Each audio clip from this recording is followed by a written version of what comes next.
right, welcome to another episode of Piecing It Together, the podcast where we take a look at a new movie and try to figure out what movies inspired it. And today on the show, we are talking about Ricky Stanicky, a movie I wasn't even planning on watching until we saw John Cena doing his thing on the Oscars a couple weeks back. And I was like, maybe I'll give this movie a try. And I loved it. It is so stupid, but so much fun. And I had a great time talking about it with my guest, returning to the podcast, Manish from It Pod to Be You. We have a great conversation, lots of great puzzle pieces to get into. And that is coming up in a second. Before we get to it, though, I do want to remind you, as always, to make sure you are subscribed to Piecing It Together, wherever it is that you're listening to this podcast right now. You could also follow us on social media at Piecing Pod. Join our Facebook group, Popcorn and Puzzle Pieces, where we continue the conversation about all the movies we talk about here on the show. And also, don't forget, we do have a Patreon. I just recently recorded a whole bunch of episodes in a row, and those episodes are going to live on the Patreon until they have their regular releases on the main feed, which will happen at various dates. You know, I can only release so many episodes per week, so they'll get out eventually when it makes sense to release them. But for now, you can check them out early over on Patreon, along with a bunch of other great content, including bonus episodes of Awesome Movie, the other movie podcast I produce, and bonus stuff from my music career. So check it out. It's patreon.com/bydavidrosen if you want to support the show that way. But also just keep on listening, keep on sharing the show, keep on sending in your puzzle pieces, and I appreciate you being out there. With that said, let's talk about Ricky Stanicky. All right, Manish from It Pod to Be You is back with us. We're going to talk about Ricky Stanicky. Manish, how you doing? I'm doing well. How are you? I'm great. I'm recording a whole bunch of episodes this week, but I couldn't skip Ricky Stanicky because God, this movie is so stupid, but I had so much fun with it. I'm so excited to talk about it. I want to start off first of all. What was your initial thought when you saw the name? Oh, Peter Farrelly is back after doing these, Oscar-y quote unquote movies to stupid comedies, and with this cast, and it's called Ricky Stanicky. What were you expecting out of this movie? I was expecting kind of like a throwback to 90s, 2000s, even 2010s comedies. Yeah.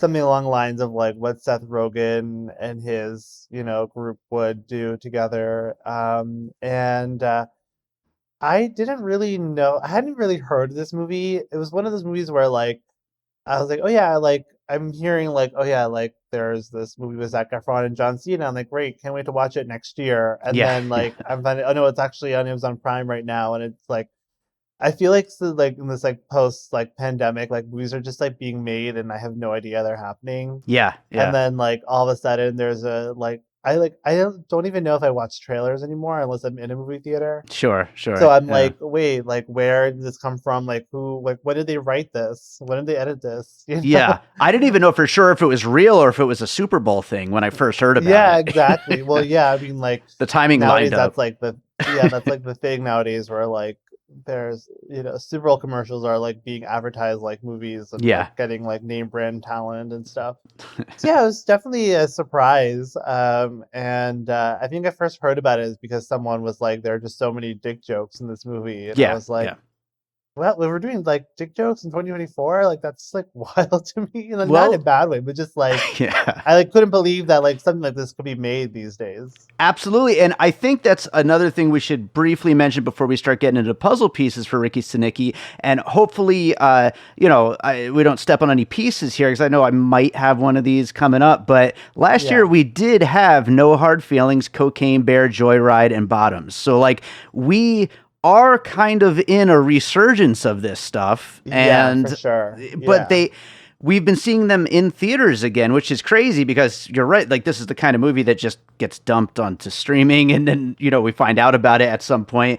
That is what they did with this one, but this could have followed that lead of those other movies.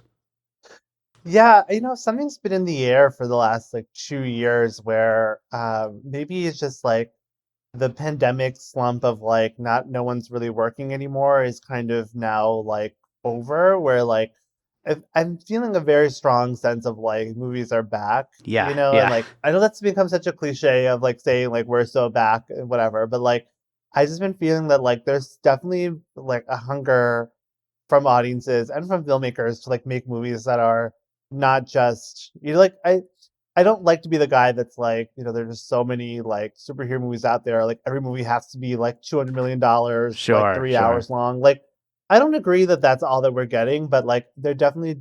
It feels like movies like this are now taking over like the discussion and are like actually becoming like appreciated. Whereas like even like I would say even like directly right after kind of the quarantine lockdown where it was just seems like we're just getting all these like superhero shows on like Disney Plus and in movie theaters that like no one's really asking for. Sure. Yeah, yeah. And but now it feels like, yeah, well, there's actually demand for these kinds of movies, and I think that like like I think like No Hard Feelings, as you mentioned, like definitely was one that I was like, yeah, like we can definitely there's definitely appetite for this. Absolutely. Yeah, I have to assume that this movie, like, I know you gave it 3 stars on Letterboxd. I gave it 4 just because I laughed so much at it. But I have Yeah. to assume even somebody who like gave it 2 stars, like, probably would have been laughing along with everyone else in the theater if this had been released theatrically.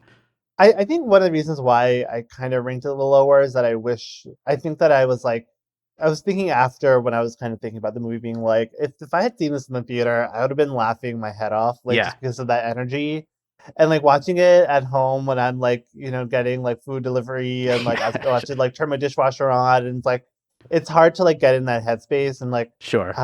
especially for a comedy where it's like easy just to like like like everyone else's brain, like my brain can just easily kind of like We're all the same wander way. off. Yeah, Yeah. like wander off and then be like, wait, I think did I just miss a joke and stuff? So Did someone say something I about a wish I dick, I had seen this in the think? theater. Yeah. So- well, let's start getting into some puzzle pieces. What do you have for your first piece? Well, it's funny. Like Zac Efron is actually, I mean, he's actually older than I am, but I feel like it's always jarring for me to see him as an adult, like with a job and like with a long term relationship, because I Hmm. just still like associate him with like, yeah, like High School Musical. Like I watched that as a kid and stuff, and but the first thing that I thought it was sort of the first time that I was like, oh wow, this kid is actually really good. I mean, I'm calling him a kid, but like I was like, oh wow, like he actually like can like maintain his star power and then become really powerful like comedic actor. That's Neighbors, Hmm. which kind of has similar theme about like like boys like growing up and dealing with like what it means to be an adult versus like messing around as a kid or as like a teenager.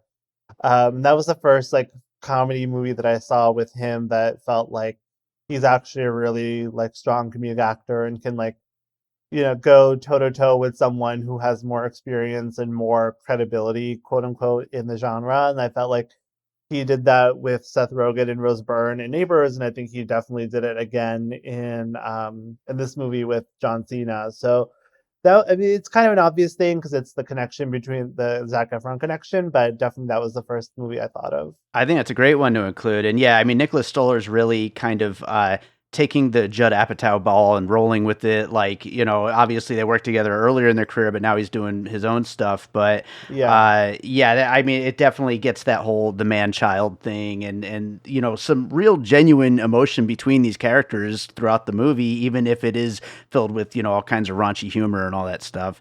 Um, yeah, yeah. exactly. So I think Neighbors is a good one. I'm gonna also go with a Zac Efron connection for my first puzzle piece here. I'm gonna go with Mike and Dave Need Wedding Dates from Hmm. 2016.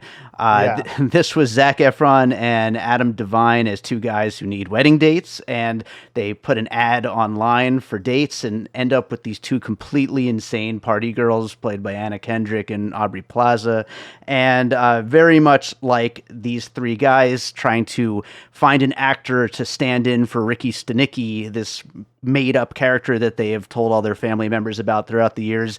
They end up with a complete lunatic in this John Cena character.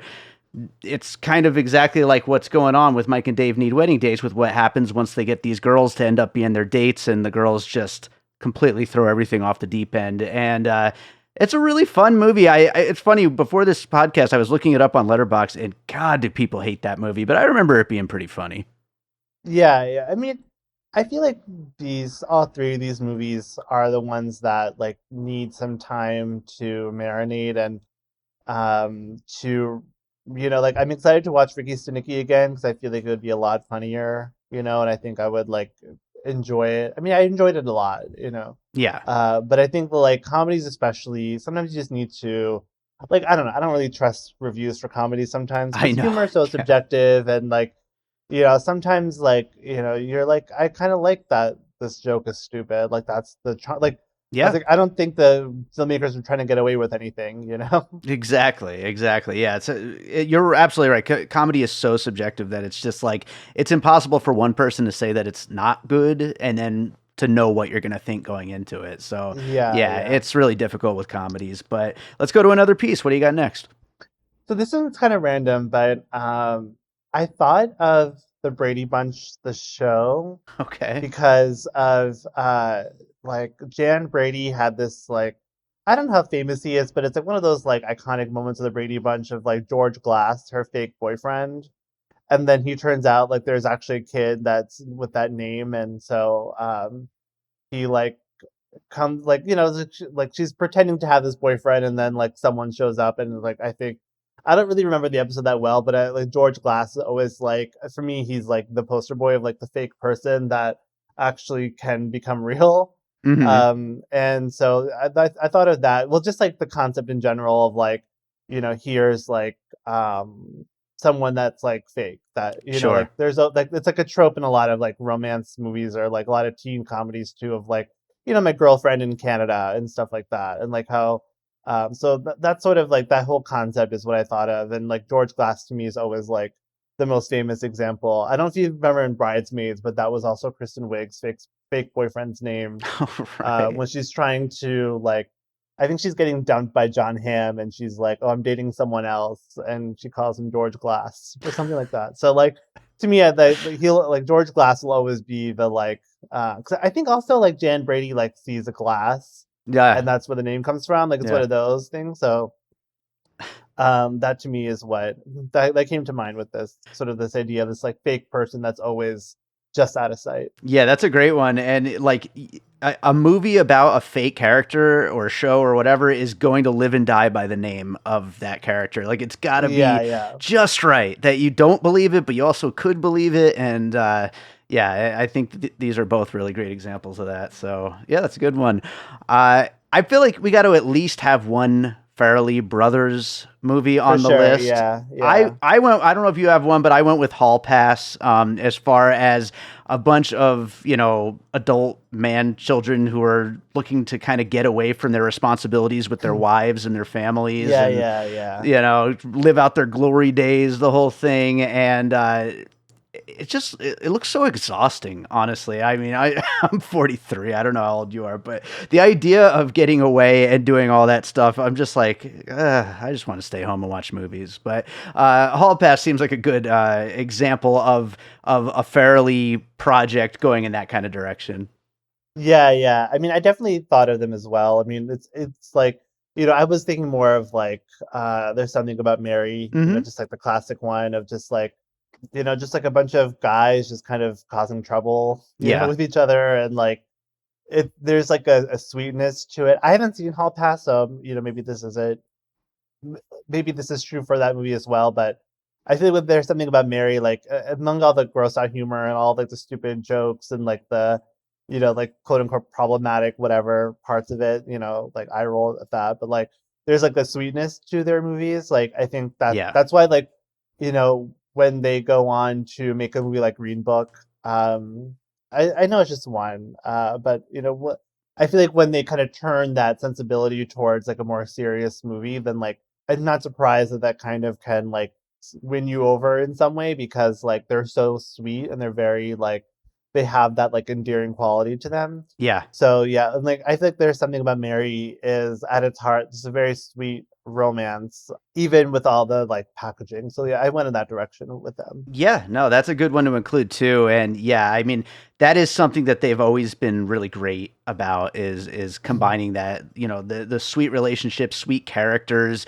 They always have like really Yeah. great diverse casts of interesting people, and yeah, they do it right. And I feel like again, to bring up Judd Apatow because he did, dominate everything for years. Like I feel like that kind of tipped the edge, or tipped the Mhm. balance at some point in what he was doing. But they always kind of seemed to keep it together, and that's something I always liked about the Farrelly brothers. But since we both did a Farrelly brothers there, I'll go next. And speaking of Judd Apatow, I'm actually going to go to one of his films, Knocked Up, um, Mhm. specifically because of one scene, and that is the wife, Leslie Mann, in Knocked Up, sobbing and saying, "I like Spider-Man," because she wanted to go see Spider-Man with her husband who didn't think of Yeah, her. yeah. And here it's the wife sobbing and saying that she wanted to go to Dollywood.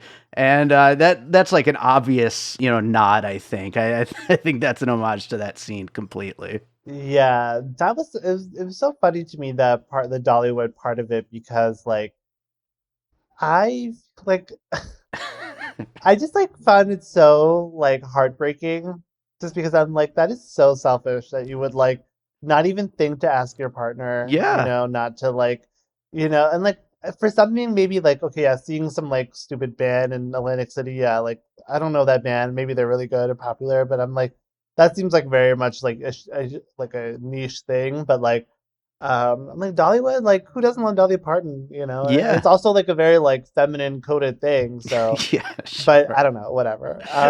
Yeah. I for my next piece, I thought of the movie Tag. I never saw that with like Yeah. Ed Helms and like who else? Jeremy Renner, Jake Johnson, about these like this like a group of like adult men who are like have been playing this game of tag for like decades, and it's like something that is started as like a funny thing when they were kids, and then has like blown out of proportion, and is like now like affecting people's like weddings and lives and stuff. And so I thought of that as well, because of like the thing of like they're this fake person now is like coming back to like haunt them in the future, and they have to like reckon with like dealing with the consequences of this like huge lie that they've had. Just like Yeah. in tag, like they had to deal with the fact that like they're in this like crazy game of tag for like Absolutely. 30 Yeah, and it's years. it's a childhood thing that's completely normal when you're a kid, but you should grow out of Yeah. it at some point. Like, Right, right. yeah, and yeah, that's a good one. Absolutely. I forgot about Tag. I think we actually did an episode on piecing it together on Tag, like the first year I was doing this show. Oh wow. Yeah, that's a long time We have to ago. go back and listen to that. That'd be such a throwback. Yeah, I know, seriously. I will go with, I'm talking about, Apatow, I'm talking about the Farrellys. I think a movie that kind of blended all of those brands of comedy together really well was Horrible Bosses. Which Yeah. getting together a lot of very funny people into just a very stupid, but also like, a joke a minute kind of a situation. I think Horrible Bosses did it really well. And, Jason Bateman is so great in that, and Charlie Day and all those people that are in that, and especially combining their family lives and their office lives, and just all of the shit that goes down on both sides, and how it all throws everything, and their whole worlds are basically ending because of the shit they've pulled.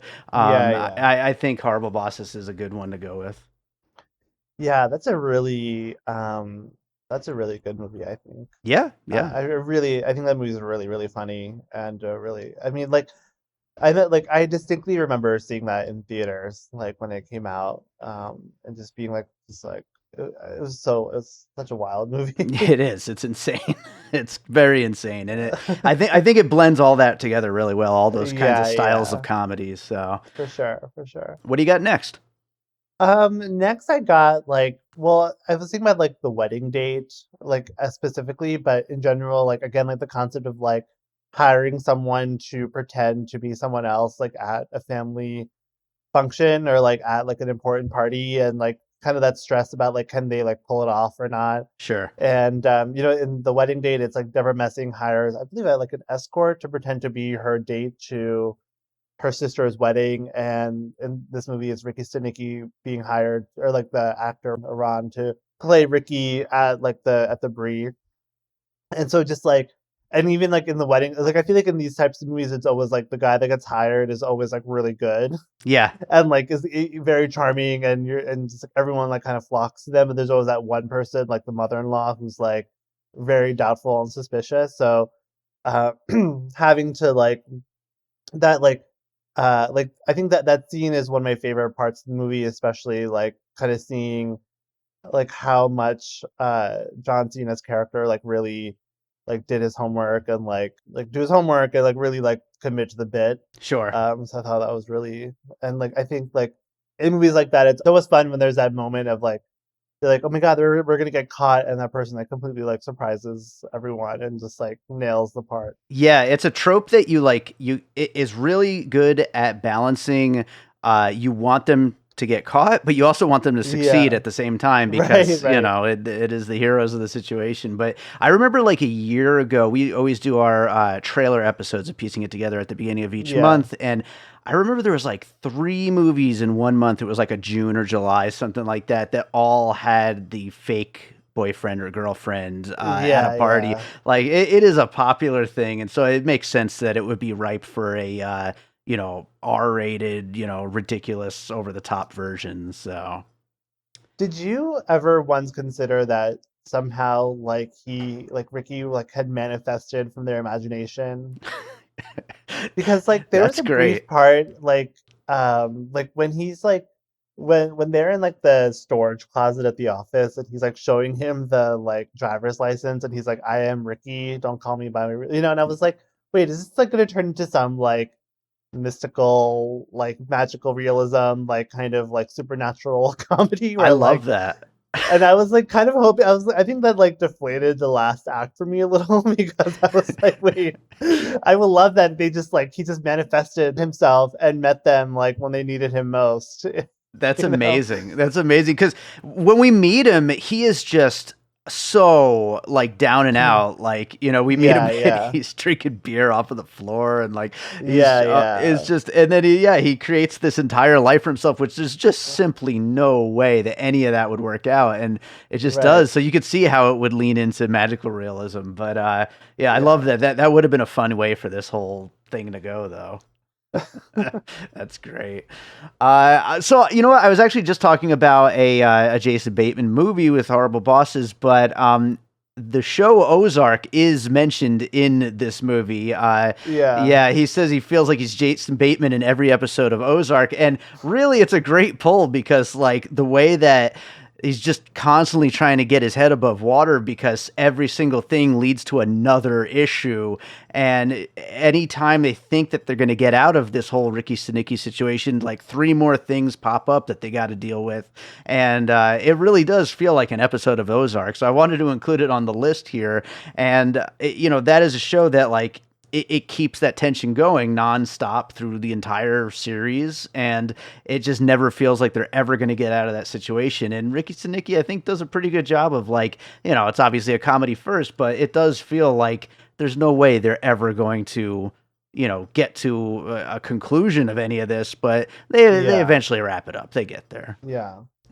No, that's a really good. I also felt the Ozark reference was so funny because I feel like no one watched Ozark until like season three, Yeah, and then all of a sudden everyone was watching Ozarks, yeah, and I was like, "What is this show?" And then like I tried to watch it, but I could not. It was so blue. I was like, yeah. this is not the vibe." Kind of, like it's funny. Like, I feel like John Cena has like really become such a really gifted comedic actor, and like I saw this like just days after he was at the Oscars, like when he did this whole bit where he was like naked Yeah, presenting the award, which is very just like you just like can't really imagine like someone else of his like status doing something like that. Like yeah. that's not a joke that The Rock would ever make, especially now. Maybe like 5 years ago or 10 years ago, but like so I just like thought of actually about like Peacemaker specifically and like his work is in in that show and in the Suicide Squad where like especially in Peacemaker where he even though he's like the hero of the show, he's the main character, but he allows himself to be the butt of the joke so much. Sure. And he has like no vanity. He's very just like so he seems to be like the most like chill up for anything kind of guy. And I like that about him because for someone that looks like he could probably like kill me with just like one hand, Sure. um, it's like really refreshing to see that he's just like so chill. And like Yeah, I don't know him personally, maybe he's not like this in real life, but like I'm sure that he is because like he keeps getting work in these kinds of roles and like people seem to really like working with him. So yeah. but I feel like Peacemaker especially feels like a good like superhero version of this kind of character that's just like fully committed, but in a way that is both believable and endearing and also kind of ridiculous. For sure, for sure. Yeah, he definitely seems like he's just having a blast with his career at this moment in time. And Yeah. yeah, I actually watched this movie because of that Oscars stunt. Like it was just so ridiculous. I Yeah. was like, you know what? Fuck it, I'm gonna watch Ricky Stanicky. And now we're here. But it's funny. Yeah. I'm thinking about it right now. The last time you were on the show was for Knock at the Cabin with another wrestler turned actor. Yeah. So who knows? Maybe we'll get you for The Rock one of these days. So we Hey, gotta. look, if he, decides to fulfill his promise of, because I think The Rock is a really charming and good actor as well. I Yeah, just think yeah, that he got in his own, like, he leaned into his own meme in a sure. sense, Yeah, which I feel like John Cena is. I think John Cena and Dave Bautista are in danger of doing that if they go too hard in what they're doing. But I think for now, like, they're still pretty grounded. yeah, But look, if The Rock does something really incredible, I'll be there. yeah. Absolutely.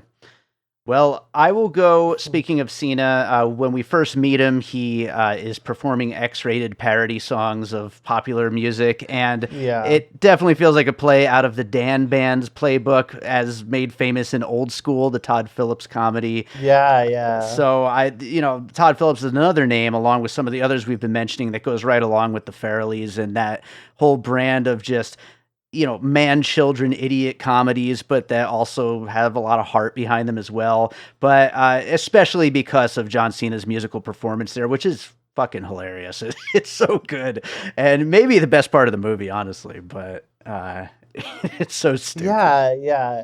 I was trying to think of like that's such a fun trope of just like being totally like, you know, inappropriate with like these songs and just being like really explicit to like an audience that isn't on that same vibe. And I just couldn't think of the right example, but I think I was thinking of Old School too. Yeah, in my 20s, I I had think a it's super comedy cool. rap group, and we were very, very dirty. It was Yeah, not yeah. not not unlike that, but we don't talk about that on this podcast. So anyway, what do you have for your next piece? I was really interested in William H. Macy's character just because I feel like I love it when like really serious actors do comedy like this. Oh yeah, Like when someone can just like really just like go for broke and just like do something really crazy and just like again they kind of make themselves about the joke a little, but it's especially funny when it's like a really serious character actor. And I thought of a Tilda Swinton in I think it's Trainwreck,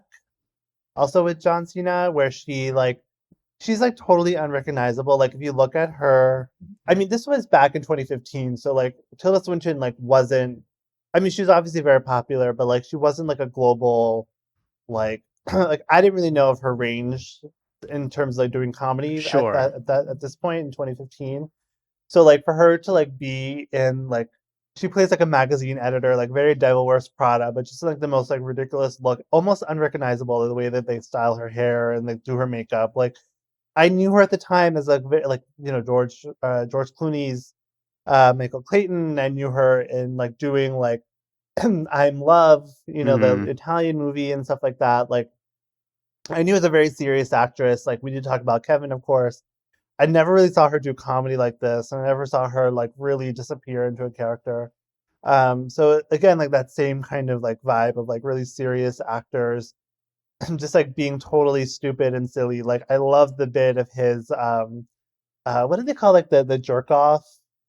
Yeah, is it jerk off hands? Maybe. Yeah, something like Yeah, that. Yeah. yeah, I thought that was such a funny gag because like when you watch like those TED Talks and stuff, like a lot of times like people like the way they like do their hands is so stupid looking, and it's like sometimes like with a really bad tech talk person, like I can't unsee it. yeah, yeah. When once you can catch their like hand movements or the way they like their body language, you can't unsee it. And I'm sure I do the same thing when I'm presenting stuff at work or whatever. But I thought that was really funny, and it reminded me of like Tilda Swinton doing like Trainwreck, or like other actors just like being like, let's just get someone who's like a really serious actor to like be really funny in a movie, and it's always effective for me. Absolutely. I forgot that she was in that. I forgot John Cena was in that. I haven't seen it since it Yeah. came out, but yeah, no, good one there. And I mean, this is a bit of a tangent, but I think you also loved Problemista, which I'm actually recording Oh an episode yeah. on. Tilda Swinton is so funny in that. Yeah, yeah. I mean, She's and like nuts. that's a yeah, like that's another one where like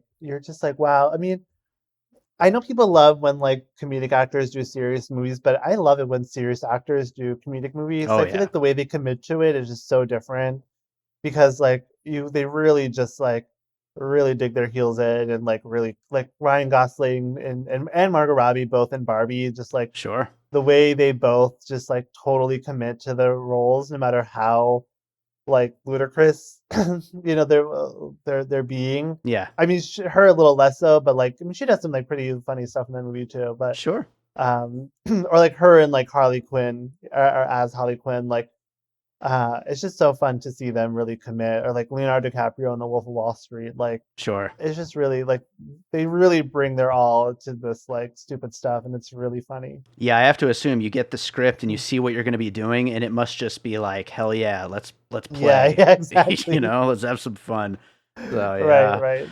Well, I'll go with one last puzzle piece here, and this is just a little one, almost like a little bonus or whatever. But I just recently, for the first time, watched Jonathan Glazer's Sexy Beast, which Yeah. is fantastic. We're doing an episode of Awesome Movie Year on it, and Ben Kingsley's character Don orders calamari at the bar, and I watched this the same day as I watched Ricky Wow. Stanicky, and I was like, wait a minute, this has to be intentional.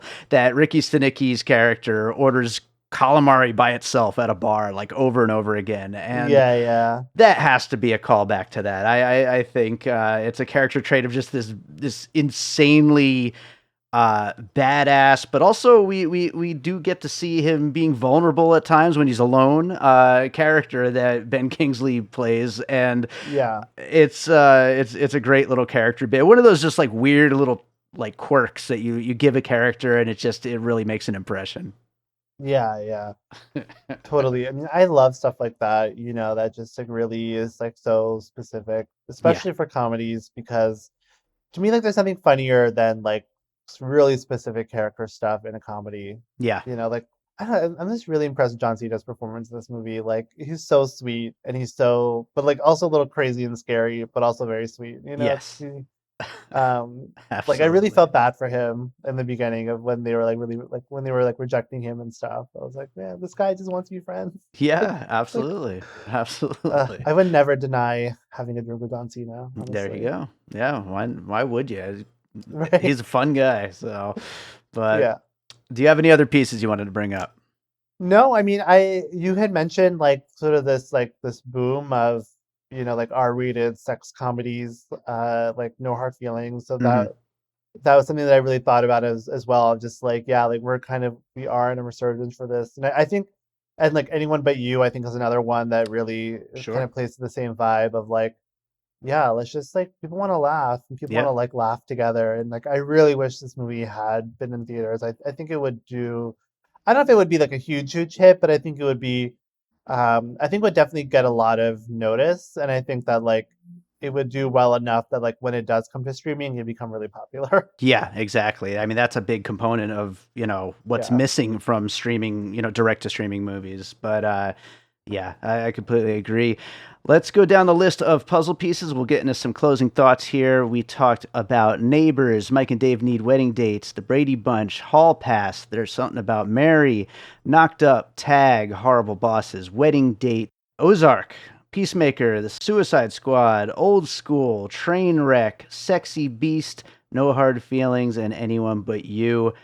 This movie, it's just got so many like ridiculous lines. I mean, we didn't really talk any about we talked about Zac Efron, but his two buddies, Jermaine Fowler and Andrew Santino, they're both so funny, and Zac Efron really is like the straight man in this. He's not particularly Yeah, that yeah. funny. Those two are great. They are so hilarious, especially Andrew Santino. I would say both of them, really. They both have a million funny moments in this.